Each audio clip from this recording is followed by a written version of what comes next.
कधी कधी काहीतरी आपल्या आयुष्यात शिरतं जे आपण पाहू शकत नाही, पण ते आपल्या सावलीतून आपल्याला पाहत असतं. पुण्यातला एक जुनाट हॉटेलच्या 6वा मजला सौरभ एकटाच राहणारा. आणि त्या रात्री शनिवारी त्याच्या घरी आले होते त्याचे जुने तिघे मित्र.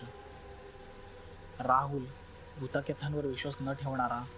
ओंकार, शांत डोका, विचार करणारा. आदित्य, थोडा हसमुख, थोडा भावनिक. ते चौघं घरात पार्टी करत होते. गप्पा, जुने किस्से, थोडे बियर, दारू, चिकन, मटण. पण रात्री 10:30 वाजता अचानक दरवाजावर कोणतरी जोराजोराने ठकठकतं. सगळे दचकतात. दरवाजा उघडतात. समोर कोणीच नाही, पण दाराच्या खाली कालं कापड, बाहुली, चांदीचा तुकडा आणि एक विचित्र कागद ज्याच्यावर काळ्या रंगाने गुंतागुंतीचे वळणांचे चिन्ह होते. म्हणजेच काय, तर ते करणीचं सामान. ते पाहून सगळे घाबरतात, पण राहुल, जो भूताखेतांवर विश्वास न ठेवणारा, पुढे येतो आणि म्हणतो, अरे हे फालतू आहे, कोणतरी प्रँक केलंय, मी फेकून देतो. राहुल ते सामान उचलतो आणि सरळ बाल्कनीतून फेकून देतो. पण त्या रात्री काहीतरी आत आलं होतं. फक्त सामान नाही, तर अजूनही काहीतरी आत आलं होतं. राहुल सकाळी उठतो, पण चेहरा थकलेला, डोळे सुजलेले. ओंकार म्हणतो, राहुल काहीतरी वेगळा वाटतोय. त्या रात्री राहुलच्या खोलीतून अजब गजब आवाज येत होते. कधी रडणं, कधी कोणीतरी गुरगुरत असल्यासारखं. आदित्य उठून बघायला गेला आणि त्याने राहुलच्या उशीवर सुटलेले लालसर काहीतरी पाहिलं. तिसऱ्या दिवशी राहुल पूर्ण बदललेला होता. तो आरशासमोर तासनतास बसत होता, स्वतःशी बोलत होता. सौरभ त्याच्याकडे पाहून म्हणतो, तू बरोबर आहेस ना? आणि त्या क्षणी राहुल हसतो, पण त्या हसण्यात काहीतरी विकृत होतं. जणू ते राहुल हसत नव्हतं. आरशावर एक काळी आकृती दिसती, काळसर डोळ्यांविना चेहरा. आणि राहुल मागे फिरतो, पण आरशात राहुल अजूनही बसलेलाच असतो, पण हसत असतो. हे सर्व पाहून आदित्य घाबरून जातो. आदित्य बाहेर जाण्याचा प्रयत्न करतो. लिफ्ट चालू होते, पण पुन्हा 6व्या मजल्यावर येऊन थांबते.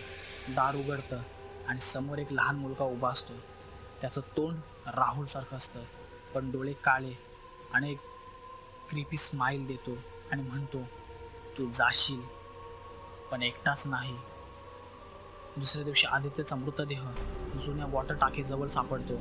डोळे विस्फारलेले आणि शरीरावर 11 वण असतात. आणि आरशावर लिहिलेलं असतं, तिसरा गेला, आता फक्त घर उरलंय. राहुल आता पूर्णपणे वेगळा होतो. त्याचं बोलणं संपलेलं असतं. फक्त भिंतीवर बोटं चालत असतो, वेड्यासारखं हसत असतो, रडत असतो आणि काहीतरी कुजबुजत असतो. एक दिवस त्याने स्वतःला गळफास लावून घेतला आणि भिंतीवर रक्ताने लिहिलेलं असतं, मी त्याचा होतो, आता तुम्ही सुद्धा.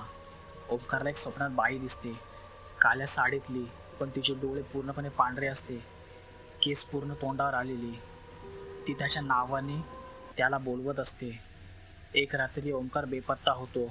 फक्त त्याच्या बेडवर लिहिलेलं असतं, फेकणारा दोषी, पाहणारे साक्षी, पळणारे शिकार, आणि आता हे घर माझं. सौरभच्या लक्षात येतं की करणीच्या सामानामध्ये जो भावला होता, त्या भावल्याच्या अंगावर जसे 11 वण होते, तसेच 11 वण राहुल, आदित्य आणि ओंकारच्या सुद्धा अंगावर होते. सौरभ समजून जातो की 4था नंबर आपला आहे. सौरभ फ्लॅट सोडून सर्व सामान घेऊन गावाला जातो. गावच्या बसस्टॉपवर सौरभचं सामान सर्व सापडतं, पण सौरभ नाही. सौरभ गावाला जातो, पण गावाला पोहोचतच नाही. कुठे गेला, कोणालाच पत्ता नाही. वॉचमन अजून सुद्धा सांगतो की दररोज रात्री कोणाच्या ना कोणाच्या फ्लॅटच्या बाहेर करणीचं सामान ठेवलेलं असतं आणि रात्री दरवाजा जोराजोराने ठोकला जातो. भूत तीव्र असतात, पण सगळ्यात धोकादायक असते आपण दुर्लक्ष केलेली एक छोटी गोष्ट, जिला आपण वेड म्हणून फेकून देतो आणि तीच आपल्याला उचलून नेत असते. स्टोरी आवडल्यास लाईक करा, शेअर करा आणि सबस्क्राईब करा. आणि अशाच हॉरर मिस्टिरियस स्टोरीसाठी चॅनलला सबस्क्राईब करायला विसरू नका.